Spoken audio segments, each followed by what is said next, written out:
الذین ولیسوا بالمضیء البذر ولا بالجفاة المراعین رهبان باللیل و اسد بالنهار. خداوند رو سپاسگزارم که توفیق داد امروز بار دیگر در سرزمین کشمیر، سرزمین علم و معرفت، سرزمین شعر و ادب و سرزمین شریعت و طریقت، سرزمین عارفان بزرگ، سرزمین اندیشوران سترگ و سرزمین شاعران و ادبای عالی مقام حاضر میشم. اعوذ باللہ من الشیطان الرجیم. بسم اللہ الرحمن الرحیم. خطبہ ابتدائیہ کے بعد موصوف نے امام محمد باقر علیہ السلام کی ایک حدیث سے کو سرنامہ کلام قرار دیا اور فرمایا کہ سب سے پہلے خداوند عالم کا بے پناہ شکر ادا کرتا ہوں کہ اس نے ایک بار پھر مجھے اس توفیق سے نوازا کہ ایک مرتبہ پھر مجھے سرزمین کشمیر پہ آنے کا موقع فراہم ہوا. سرزمین کشمیر وہ سرزمین ہے جو علم و معرفت کی زمین ہے، جو فکر و ادب کی زمین ہے، جو شریعت و طریقت کی سرزمین ہے، جہاں عارفان بزرگ، جہاں اندیشمندان عالی مقام جہاں پیدا ہوئے، جہاں شاعران اور ادباء اور علماء جس سرزمین سے وابستہ ہیں. مجھے میری خوش نصیبی ہے کہ ایک مرتبہ پھر اس سرزمین پر آنے کی توفیق حاصل ہوئی. بسیار سپاس و تقدیر دارم از جناب مصطفی آقای حکیم امتیاز حسین، این اندیشور بزرگ، حکیم بزرگ، مورخ بزرگ، قاضی و حقوقدان زبردست و ادیب، این شخصیتی که یک اثر ماندگار به عنوان تاریخ شیعیان کشمیر نگاشته است، بسیار جای تقدیر و تشکر. حضرات، میں بے پناہ شکریہ ادا کرتا ہوں اور قدردانی کرنا چاہتا ہوں جناب حکیم امتیاز حسین صاحب کا، جو ایک عظیم اندیشمند بھی ہیں، حکیم بھی ہیں، مورخ بھی ہیں، قاضی بھی ہیں، ادیب بھی ہیں، اور انہوں نے ایک ایسا یادگار تاریخی کتاب انہوں نے لکھی ہے جو رہنے والی ہے، ماندگار ہے، اور اس کے بے پناہ اثرات رونما ہوں گے. من کتاب‌های تاریخی زیادی راجع به شیعیان بر صغیر مطالعه کردم. تاریخ شیعیان اود، تاریخ شیعیان به خصوص لکنو، تاریخ شیعیان دکن و حکومت‌های شیعی، تاریخ شیعیان جنپور، تاریخ شیعیان بنگال، کتاب‌های فراوان. ولی این کتابی که ایشان تدوین کردن به عنوان تاریخ شیعیان کشمیر بسیار ممتاز و امتیازهای فراوانی نسبت به کتاب‌های دیگر دارد. میں نے تاریخی کتابوں کا، بہت سی تاریخی کتابوں کا مطالعہ کیا، بالخصوص تاریخ شیعان بر صغیر کے اوپر جو کتابیں تصنیف ہوئی ہیں، لکھی گئی ہیں، ان کا میں نے مطالعہ کیا. خاص طور پر تاریخ شیعان اودھ، تاریخ شیعان لکھنؤ، اسی طرح تاریخ شیعان دکن حیدرآباد، تاریخ شیعان جونپور، تاریخ شیعان بنگال اور مختلف ایسی کتابیں میں نے اس کا مطالعہ کیا. لیکن یہ کتاب جو حکیم امتیاز صاحب نے تدوین فرمائی ہے، تاریخ شیعان جموں و کشمیر، یہ بہت سے لحاظ سے ممتاز ہے اور بہت سے امتیازات اس کتاب میں موجود ہیں جو دوسری کتابوں میں نے نہیں دیکھے. اولا نوشتن کتاب تاریخ، تاریخ یک قوم، تاریخ یک ملت کار بسیار دشوار است. چون باید ملاحظات زیادی از نظر تعصبات، حساسیت ها، اختلاف نظرها رو مد نظر قرار بدهند. کار فوق العاده سختی است و من میدانم جناب حکیم امتیاز حسین چه خون دلی خورده است و چه تلاش مجدانه‌ای داشته است تا توانسته است تاریخ شیعیان کشمیر را به نحوی تدوین بکند که تمام اون ملاحظات درش رعایت شده باشد. حضرات، کتاب تاریخ کو تصنیف کرنا، اسے لکھنا، کسی قوم و ملت کی تاریخ اور ہسٹری کے اوپر قلم اٹھانا، یہ خود ایک بہت دشوار کام ہے، کیونکہ جب کسی قوم و ملت کی تاریخ لکھی جاتی ہے تو بہت سی چیزوں کا ملاحظہ کرنا پڑتا ہے، بہت سے اختلافات نظر ہوتے ہیں، بہت سے تعصبات ہوتے ہیں جن کو مد نظر رکھنا ہوتا ہے، جن کا خیال رکھنا ہوتا ہے. لہٰذا یہ کام بہت ہی فوق العادہ سخت کام ہے، کسی قوم و ملت کی تاریخ لکھنا. لیکن حقیقت یہی ہے کہ حکیم امتیاز حسین صاحب نے اس کتاب کو لکھنے کے لیے بے پناہ کاوش کی، در حقیقت خون دل پیا اور تلاش و مجاہدت کی اس کتاب کو لکھنے میں، اور الحمدللہ ان تمام چیزوں کو مد نظر رکھتے ہوئے اس کتاب کو تدوین فرمایا ہے. معمولاً اگر کتابی راجع به قومی، مسلکی، پیروان مذهبی نوشته می شود باعث یک اختلافی می شود، اما ایشان با مهارت، با دقت، با حکمت عملی به نحوی کتاب را جامع و علمی و دقیق تدوین کرده است که باعث اتحاد و همبستگی می شود. یقیناً جب عام طور پر کسی قوم و مسلک کی تاریخ لکھی جاتی ہے، کسی مذہب کے ماننے والے اور اس کے پیروکاروں کی تاریخ لکھی جاتی ہے، تو اس کے نتیجے میں یہ امکانات بہت زیادہ ہوتے ہیں کہ وہ باعث اختلاف ہو جائے. لیکن حکیم امتیاز صاحب نے بہت ہی مہارت، دقت نظر اور حکمت عملی کے ساتھ ایک جامع، علمی اور دقیق کتاب لکھی ہے تاریخ شیعیان جموں کشمیر کے عنوان سے، کہ جس کے نتیجے میں بجائے اس کے کہ وہ باعث اختلاف ہو بلکہ وہ باعث اتحاد ثابت ہوگی.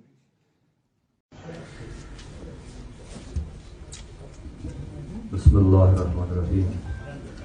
الحمدللہ والصلاة والسلام علی اہلہا. والسلام علیکم ورحمۃ اللہ وبرکاتہ. اولاً ہدیہ تشکر عرض می کنم بخدمت آقای مہدی مہدوی پور کہ بعد مدت مدید زیارت ایشان نصیب شد و در خدمت اقدس ایشان شعر رومی عرض می کنم دیدن دانا عبادت این بود، فتح ابواب سعادت این بود. مزید جو بھی یہاں پر تشریف فرما حضرات ہیں، یہاں ڈائس پر ان کے اسماء گرامی بار بار دہرائے گئے ہیں، لیکن یہاں پر صف سامعین میں کچھ ایسی مقتدر اور قداور شخصیتیں بیٹھی ہیں جو حقیقتاً احساس ہیں، اور میری نظر حضرت ظریف احمد ظریف صاحب پر جا رہی ہے جو کشمیری زبان کے بہت بڑے نقاد، شاعر اور تاریخ پر گہری نظر رکھنے والے ہیں. ہمارے کرم فرما عاشق صاحب یہاں پر ہیں، کفایت صاحب ہیں، مولانا مدثر صاحب ہیں، اور کشمیری فلسفے کے بہت بڑے ماہر نیم ہے ظفر صاحب ہیں، شاہد بڑگانی صاحب ہیں، اور بھی بہت سارے حضرات ہیں جن کو میں نام لے کر تو نہیں جانتا مگر ایسی صورت کے اعتبار سے جانتا ہوں.